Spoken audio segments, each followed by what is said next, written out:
দর্শক সবাইকে আমন্ত্রণ জানাচ্ছি ৩ সিটি কর্পোরেশন নির্বাচন নিয়ে সিটিভির প্রতিদিনকার আয়োজন নগর নির্বাচন অনুষ্ঠানে সৌজন্যে আরএফএল ওয়াটার পাম্প আর আপনাদের সঙ্গে আছি আমি প্লাবন রহমান।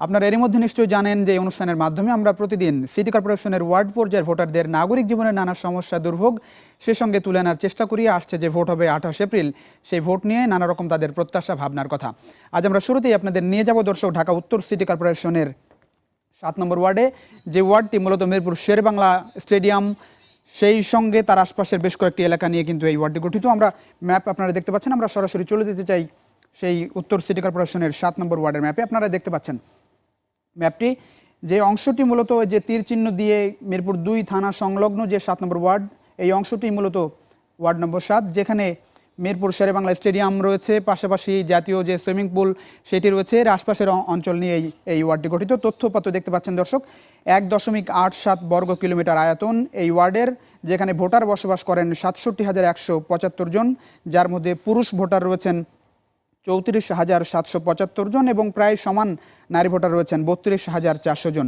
আমার হাতে আরও কিছু তথ্যপত্র রয়েছে দর্শক, দেখে আসবো। এরই মধ্যে চূড়ান্ত প্রার্থিতা কিন্তু হয়ে গেছে, প্রার্থিতা প্রত্যাহারের শেষ দিন চলে গেছে, যার কারণে এখন যারা প্রার্থী হিসেবে রয়েছেন তারাই কিন্তু চূড়ান্ত প্রার্থী হিসেবে প্রতিদ্বন্দ্বিতায় রয়েছেন। দেখতে পাচ্ছেন এই ওয়ার্ডে 7 নম্বর ওয়ার্ডে উত্তর সিটির মোট কাউন্সিলর প্রার্থী রয়েছেন 21 জন, যেখানে সাধারণ কাউন্সিলর পদপ্রার্থী হিসেবে প্রতিদ্বন্দ্বিতা করবেন 7 জন, আর সংরক্ষিত যে মহিলা কাউন্সিলর প্রার্থী বেশ কয়েকজন বেশি, 14 জন পদপ্রার্থী রয়েছেন এখানে মহিলা কাউন্সিলর হিসেবে। সংরক্ষিত ওয়ার্ড 4, জানিয়ে রাখি 3টি ওয়ার্ড মিলিয়ে একটি সংরক্ষিত ওয়ার্ড হয়ে থাকে। সেই সংরক্ষিত ওয়ার্ড নম্বর 6, 7 এবং 8 এই 3টি ওয়ার্ড মিলিয়েই মূলত সংরক্ষিত ওয়ার্ড 4, যেখানে 14 জন প্রতিদ্বন্দ্বী অংশ নিচ্ছেন মহিলা। দর্শক আপনারা দেখতে পাচ্ছেন আমার হাতে এর মধ্যে নির্বাচন কমিশনের পক্ষ থেকে সব ধরনের প্রস্তুতি সম্পন্ন করা হয়েছে, চূড়ান্ত করে ফেলা হয়েছে নির্বাচনের যে ভোট কেন্দ্র, ভোট কক্ষ দেখতে পাচ্ছেন। এখানে মোট 34টি ভোট কেন্দ্র রাখা হয়েছে ভোটারদের জন্য, যেখানে মোট ভোটার রয়েছে 67,175 জন, যার মধ্যে 34,000 পুরুষ ভোটার এবং 32,000 নারী ভোটার। যারা ভোট দেবেন 34টি ভোট কেন্দ্রে দর্শক, যেখানে ভোট কক্ষ রাখা হয়েছে 163টি এবং 34টি ভোট কেন্দ্রে 34 জন প্রিজাইডিং অফিসার দায়িত্ব পালন করবেন। পাশাপাশি 163টি ভোট কক্ষে প্রতিটি ভোট কক্ষে একজন করে সহকারী প্রিজাইডিং অফিসার দায়িত্ব পালন করেন। সেই হিসেবে 163টি ভোট কক্ষে 163 জন সহকারী প্রিজাইডিং অফিসার নির্বাচনী কর্মকর্তা হিসেবে দায়িত্ব পালন করবেন। দর্শক এই এলাকা ঘুরে এসেছেন আমার সহকর্মী মাহমুদুল হাসান। নাগরিক নানা বিড়ম্বনা সেই সঙ্গে তাদের প্রত্যাশার কথা তুলে এসেছেন ওয়ার্ড থেকে। আমার হাতে সেই প্রতিবেদনটি রয়েছে মাহমুদুল হাসানের, দেখে আসবো দর্শক প্রতিবেদনটি।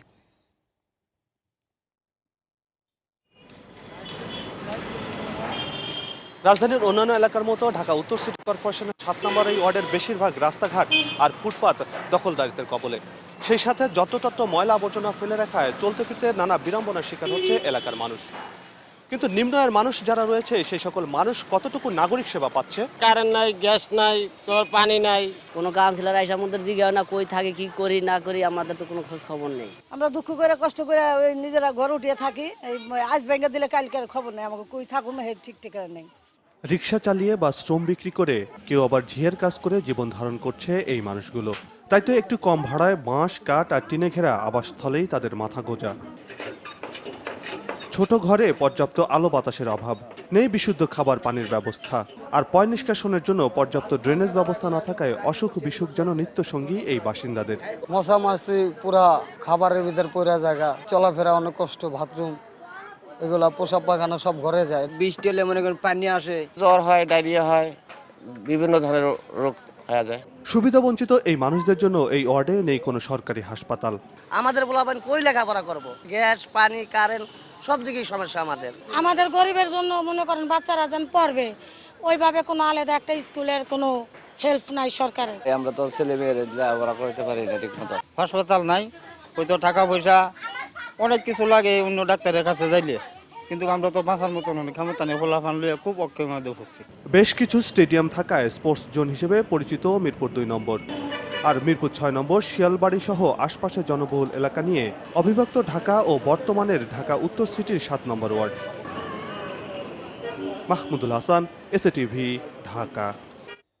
দর্শক দেখছেন প্রতিটি ওয়ার্ডের মতো এই ওয়ার্ডবাসীও আন্তর্জাতিক একটি ক্রিকেট স্টেডিয়াম থাকা সত্ত্বেও এখানকার বাসিন্দারাও কিন্তু খুব বেশি স্বস্তিতে নেই, নানা রকম দুর্ভোগের মধ্যে দিয়েও তাদেরকে বসবাস করতে হচ্ছে এবং তারা আশা করেন যারা ভোট দেবেন তারা আশা করেন যারা মেয়র প্রার্থী হিসেবে এখানে যোগ্য হিসেবে বেছে নেবেন, তিনি যেন এই বিষয়গুলোর দিকে নজর দেন। দর্শক, শুধুমাত্র কাউন্সিলর প্রার্থীরাই নন, মেয়র প্রার্থীরাও কিন্তু এরই মধ্যে প্রচারণায় নেমেছেন। এরই মধ্যে আজ উত্তর সিটি কর্পোরেশনের মেয়র পদে ক্ষমতাসীন আওয়ামী লীগ সমর্থিত মেয়র প্রার্থী আনিসুল হক ঘোষণা করেছেন তার নির্বাচনী ইশতেহার। চলুন দেখে আসি দর্শক, ভোট পেতে তিনি কি ধরনের প্রতিশ্রুতি দিচ্ছেন ভোটারদের। আমি নগরীর পিতা নয়, নাগরিকের বন্ধু হয়ে থাকতে চাই। সহজ কথায়, একটি সরকারের সঙ্গে তার প্রচ্ছন্ন সমর্থন পেয়ে যারা নির্বাচিত হয়, সে যদি যোগ্য হয় তাহলে তার কাজ করার সুবিধা বেশি অন্যের থেকে। রাজনীতি তো রাজনীতির মতো চলবে, সারা দেশ উতাল পাতাল হবে, সকাল বিকাল হবে, না হলে তো আমাদের মজাই লাগে না। দর্শক, এবার সরাসরি যাচ্ছি উত্তর সিটি কর্পোরেশনের 7 নম্বর ওয়ার্ডে মিরপুর 2 নম্বর এলাকা থেকে যোগ দিচ্ছেন সহকারী আশিকুর রহমান শ্রাবণ, ফোনে যুক্ত হচ্ছেন। দর্শক,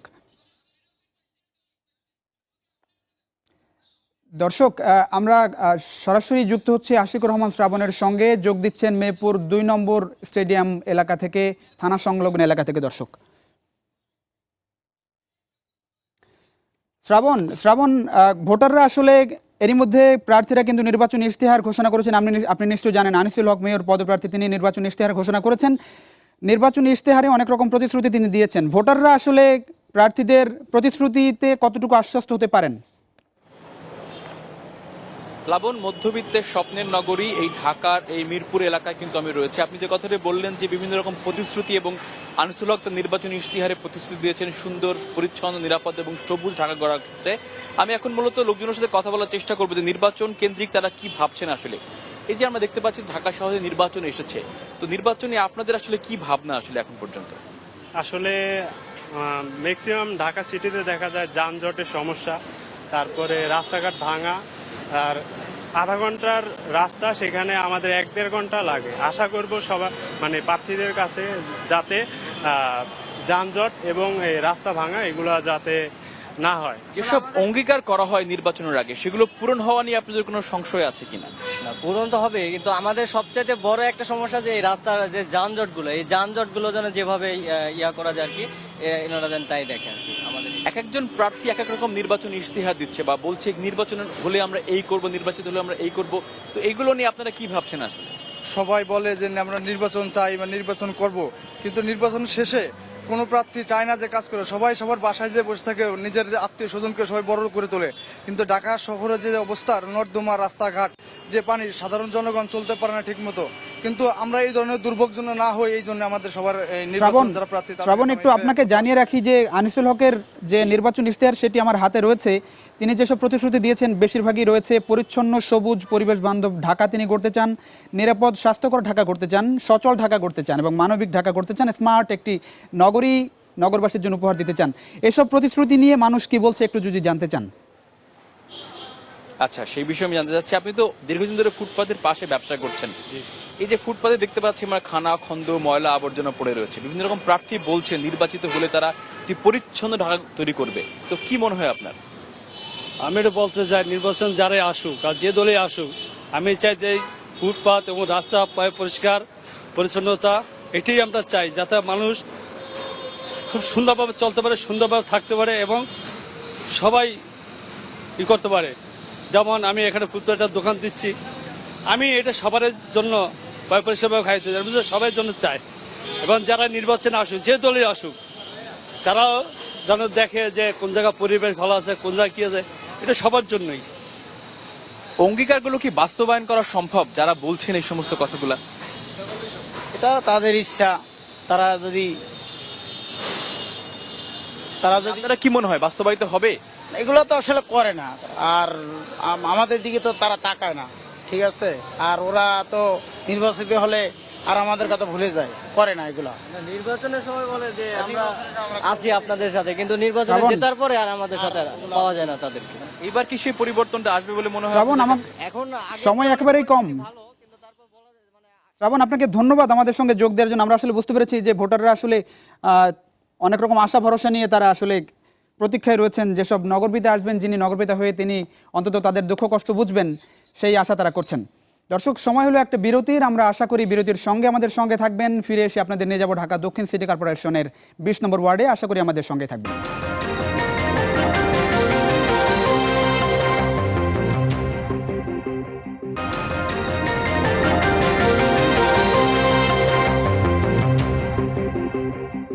দর্শক আবারও সবাইকে আমন্ত্রণ জানাচ্ছি নগর নির্বাচনে। দর্শক বিরতির আগে আমরা ছিলাম ঢাকা উত্তর সিটি কর্পোরেশনের 7 নম্বর ওয়ার্ডে, এবার আপনাদের নিয়ে যাব ঢাকা দক্ষিণের 20 নম্বর ওয়ার্ডে। মূলত ঢাকা মেডিকেল কলেজ হাসপাতাল প্রকৌশল বিশ্ববিদ্যালয় বুয়েট সংলগ্ন এলাকা নিয়ে গঠিত 20 নম্বর ওয়ার্ড। ঢাকা দক্ষিণ সিটি কর্পোরেশনের ম্যাপে আমরা যেতে চাই দর্শক। পুরো ম্যাপ আপনারা দেখতে পাচ্ছেন ঢাকা দক্ষিণ সিটি কর্পোরেশনের।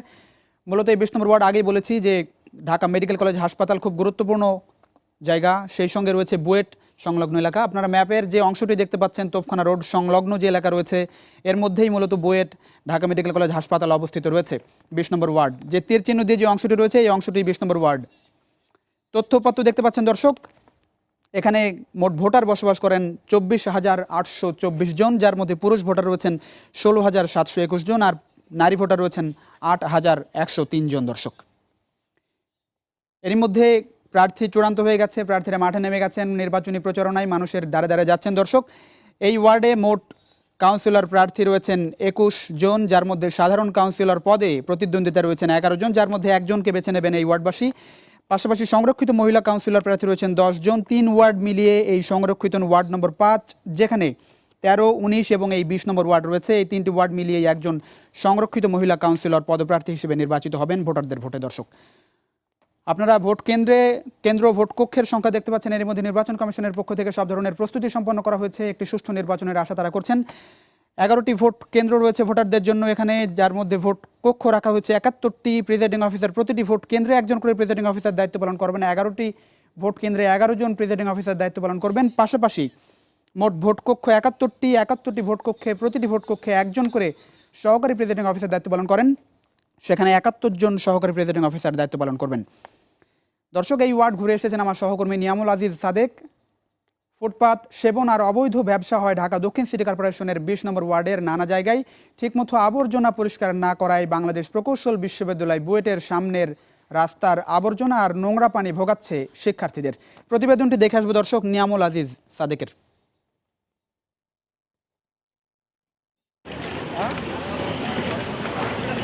ঢাকা মেডিকেল কলেজ হাসপাতালের সামনের 2 ফুটপাতই আর খুঁজে পাওয়া যায় না। কেউ খাবারের দোকান, কেউ প্লাস্টিক পণ্য সামগ্রী, কেউ বা নিত্যপণ্যের পসরা নিয়ে বসেছেন।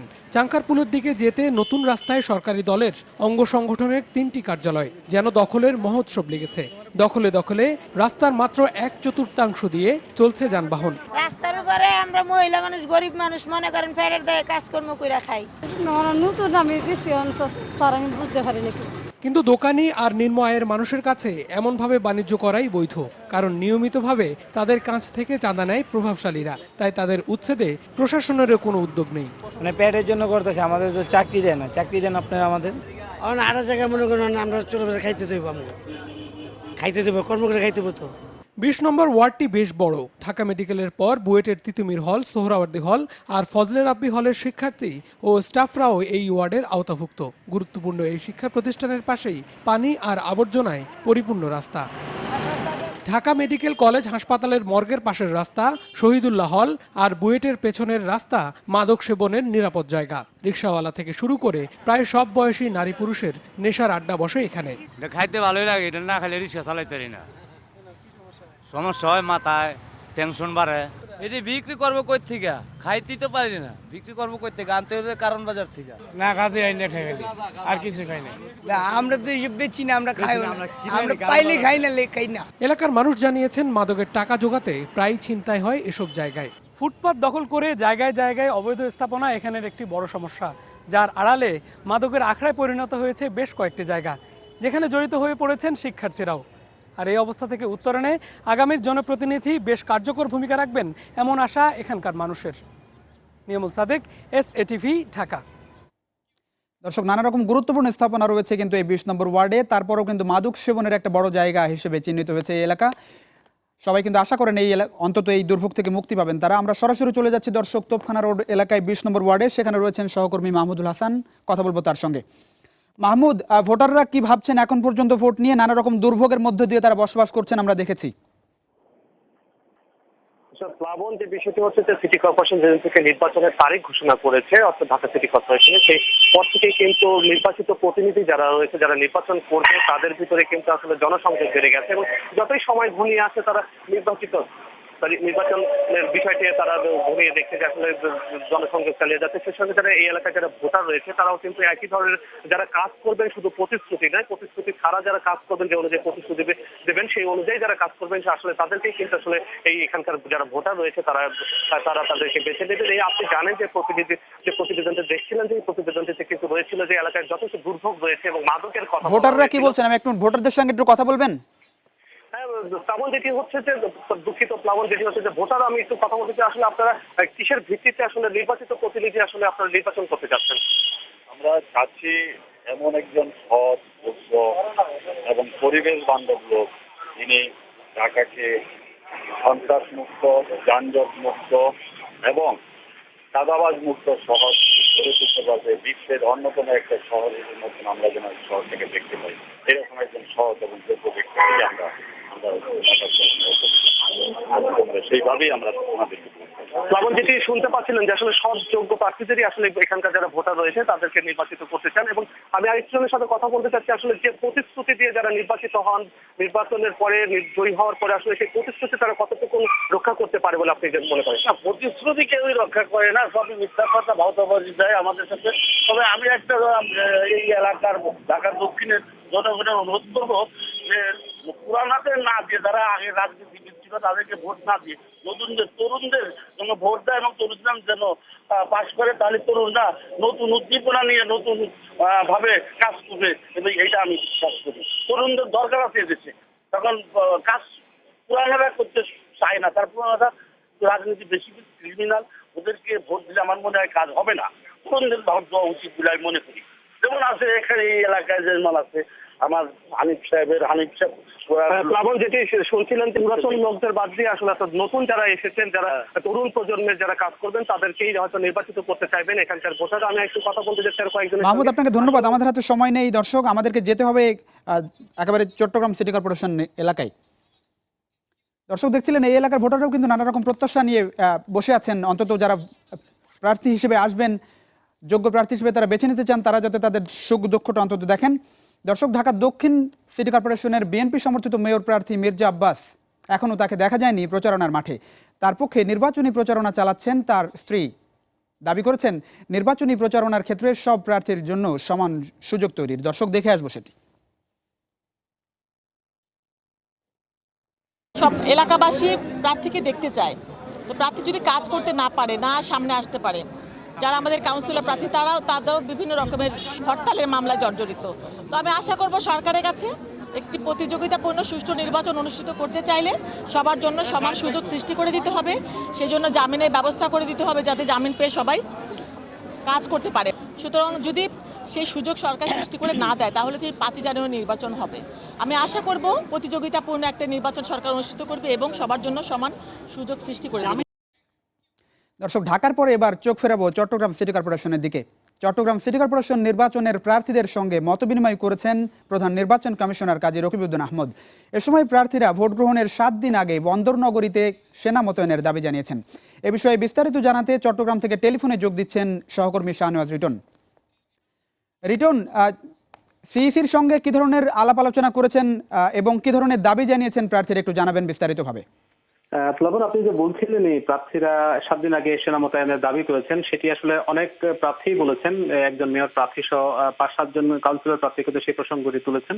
সেটি সম্পর্কে স্পষ্ট তাদের সামনে কিছু বলেননি প্রধান নির্বাচন কমিশনার। তিনি বলেছেন তারা সর্বোচ্চ ব্যবস্থা নেবেন এবং আইন শৃঙ্খলা বাহিনীকে সেদিকেই নজর রাখার জন্য, সতর্ক দৃষ্টি রাখার জন্য তিনি নির্দেশ দিয়েছেন। একই সঙ্গে প্রশাসনের মাঠ কর্মকর্তা যারা আছেন তাদেরকেও, নির্বাহী কর্মকর্তা যারা আছেন তাদেরকেও কিন্তু নিরপেক্ষভাবে এবং অবাধ সুষ্ঠু নির্বাচনের জন্য সর্বোচ্চ সতর্কতার সঙ্গে তারা নিরপেক্ষভাবে দায়িত্ব পালনের নির্দেশ দিয়েছেন।